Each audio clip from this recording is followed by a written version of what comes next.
इस वीडियो में मैं क्या करने वाला हूँ, EMRS के जितने भी जितने भी क्वेश्चंस होंगे आगे, तो वो होंगे DBMS के। ठीक है, तो ये EMRS के लिए सबसे ज़्यादा क्या है, बेस्ड है। इसी को आप KVS में, इसी को आप NVS में, इसी को आप DSSS में यूज कर सकते हैं। मेन क्या है कि ये DBMS के जितने भी क्वेश्चन हैं वो मैं कवर कर रहा हूँ, जो भी सिलेबस है EMRS का उसके अकॉर्डिंग। ठीक है, तो हमारा क्वेश्चन ये है, जो कि ये मैं पेपर ले लिया हूँ KVS 2017 का। ठीक है, अब हम बैक टू बैक क्वेश्चन करते हैं। Consider the two database relation R and S having 3 tuple in R and 2 tuple in S। देखिए, ये जो है रिलेशन है, यानी ये टेबल है।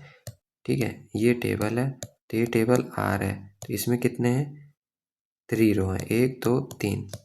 ठीक है, और ये जो S वाला है आपका एक टेबल, उसमें 2 है। ठीक है, ये S है, तो एक ये हो गई और एक ये हो गई, तो ये S हो गया। तो होगा क्या कि मैक्सिमम आपकी 6 जो है रोज बन सकती हैं 2 into 3 करके, इसलिए आंसर ये है। मतलब आपका जो कार्टेशियन प्रोडक्ट है उस तरह की चीज़ें यहाँ पे हो जाएगी। नेक्स्ट क्वेश्चन हम आ जाते हैं यहाँ पे, ये है हमारा। तो what is the result is return from the following SQL query. तो भाई साहब कह क्या रहा है, select customer name telephone from customer where city in Jaipur Delhi and Agra. तो करेक्ट आंसर तो ये है, बाकी क्यों नहीं है। यहाँ पे लिखा है हु आर नॉट लिविंग, इसलिए ये नहीं हो सकता आंसर। यहाँ पे लिखा है फ्रॉम ऑल कस्टमर, तो भाई साहब ये कंडीशन कहाँ चली गई। यहाँ पे लिखा हुआ है एंड, तो मतलब वो जयपुर में भी रहना चाहिए, दिल्ली में भी रहना चाहिए, आगरा में रहना चाहिए। तो भाई इसलिए ये भी गलत, ये भी गलत, ये भी गलत, सही ऑप्शन ये है।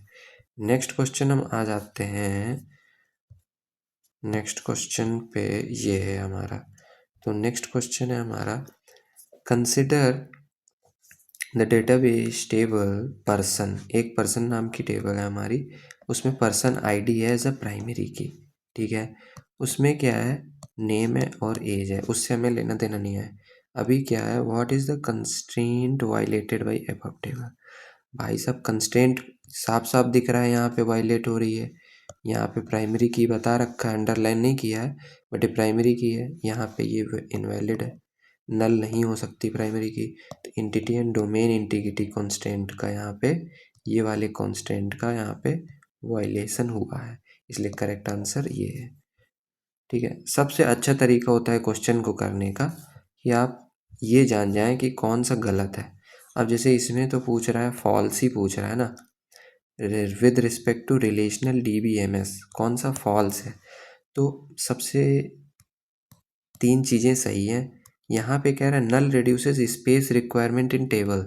भाई साहब जब कोई भी टेबल बनती है ना, अगर उसमें कहीं पे नल स्टोर है, यहाँ पे नल स्टोर है, यहाँ पे नल स्टोर है, तो ये कोई ना कोई रिडंडेंट डेटा है, वो कोई सेव नहीं कर रहा है चीज़ों को। अगर वो टेबल है तो टेबल में जो ये नल होता है ना, तो नल में कुछ ना कुछ मेमोरी लोकेशन होती है। वो नल का मतलब ये नहीं होता कि मेमोरी नहीं, स्पेस नहीं उसको ऑक्यूपाइड करेगा। तो इसलिए नल रिड्यूसेस ये गलत है, रिड्यूस नहीं करता स्पेस रिक्वायरमेंट को। और बाकी सब सही है। Disadvantage of highly normalised table is query may require too many time consuming join. बिल्कुल सही बात है यार, ज्वाइन बहुत सारे कराने पड़ते हैं हमें अगर वो नॉर्मलाइज्ड है। मीन्स अलग अलग टेबल बने होंगे, फिर उनको भाई साहब यहाँ पे ज्वाइन कराते रहो। किससे, कॉलम के बेस पे, इस कॉलम, ये दोनों कॉलम सेम है, इन कॉलम के बेस पे ज्वाइन कराते रहो। फॉरेन की कंस्टेंट है रेफरेंशियल इंटीग्रिटी कांस्टेंट, बिल्कुल सही भाई। इसको फॉरेन की कंस्टेंट को रेफरेंशियल इंटीग्रिटी कांस्टेंट ही कहते हैं। कोई टेबल है और दूसरी टेबल है, इस टेबल की प्राइमरी की इसकी फॉरेन की बनी हुई है। ठीक है, तो होगा क्या कि जब यहाँ पे इस टेबल की फॉरेन की बनी हुई है, तो यहाँ पे अगर हम इसको डिलीट करना चाहते हैं प्राइमरी की को, और ये यहाँ पे फॉरेन की बनी हुई है, तो हम प्राइमरी की को नहीं डिलीट कर सकते, क्योंकि ये वाला टेबल है जो, वो डिपेंडेंट है भाई साहब इस टेबल पर। इसलिए पहले हमें जहाँ पे वो एज अ फॉरेन की यूज हुई है उसको डिलीट करना पड़ेगा, देन आपकी प्राइमरी जगह में डिलीट करेंगे। इसलिए ये भी ऑप्शन सही है। प्राइमरी की यूनिकली आइडेंटिफाई, ये तो भाई बहुत ही बेसिक सा स्टेटमेंट है। नेक्स्ट क्वेश्चन आ जाता है यहाँ पे कि weak entity set that does not have sufficient attribute from to form a की।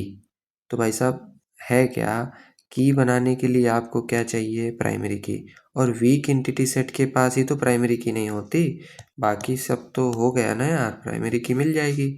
स्ट्रॉन्ग एंटिटी सेट हो, प्राइमरी एंटिटी सेट हो, सिंपल एंटिटी सेट हो, पर वीक एंटिटी सेट में प्राइमरी की ही तो नहीं होती है, तभी तो उसको हम कहते हैं वीक एंटिटी। नेक्स्ट क्वेश्चन क्या है बाबू भैया, नेक्स्ट क्वेश्चन है ये, कह रहा है in relational databases the natural join of two table is. तो वो क्या है, वो कॉम्बिनेशन है किस चीज़ का, कॉम्बिनेशन भाई यूनियन का, सिलेक्शन का, या प्रोजेक्शन का। तो भाई साहब प्रोजेक्शन एंड फिल्टर्ड।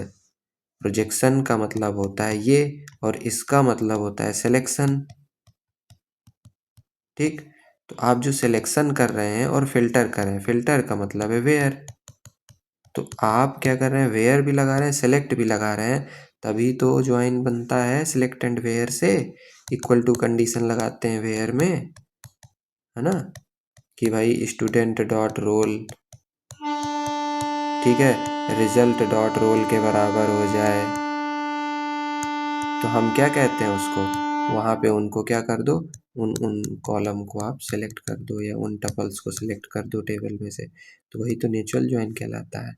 तो correct option is 4 number. Then भाई साहब ये थोड़ा सा इग्नोर करना ट्रेन की आवाज़ को। देन नेक्स्ट क्वेश्चन है with SQL how can you return the number of record in the person table.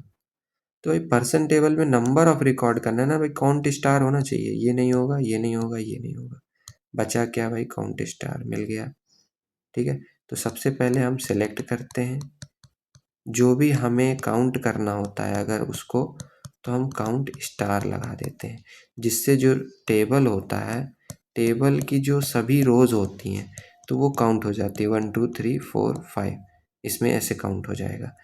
Next question हमारा है भाई ये, which of the following is not a part of the conceptual level. तो भाई conceptual level में क्या होता है, semantic information, constraint, entity attribute, but storage की बात नहीं होती है।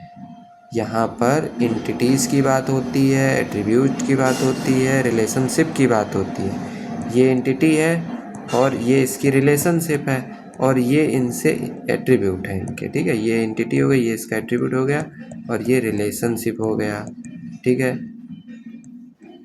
तो ये जो रिलेशनशिप होता है ये भी होता है, एट्रीब्यूट भी होता है, एंटिटी भी होता है, बट भाई कंस्ट्रेंट भी तो होते हैं, primary entity integrity constraint, referential entity integrity constraint, है ना, कि भाई साहब प्राइमरी वाले में, प्राइमरी की कंस्ट्रेंट में क्या होगा, कोई भी वैल्यू नल नहीं हो सकती, यहाँ पे नल नहीं हो सकती। सिमेंटिक इन्फॉर्मेशन का मतलब है ग्रामेटिकल चीज़ टाइप में, तो ग्रामेटिकल चीज़ें जो भी आपका स्कीमा आपको डिफाइन करना होगा, किस चीज़ का, टेबल का। लेकिन ये भाई स्टोरेज वाली बात यहाँ पे कॉन्सेप्चुअल लेवल पे नहीं होती, वो फिजिकल लेवल पे होगी, ठीक है ना, फिजिकल लेवल, कॉन्सेप्चुअल लेवल, और एक लेवल और होती है ना, 3 लेवल होती हैं।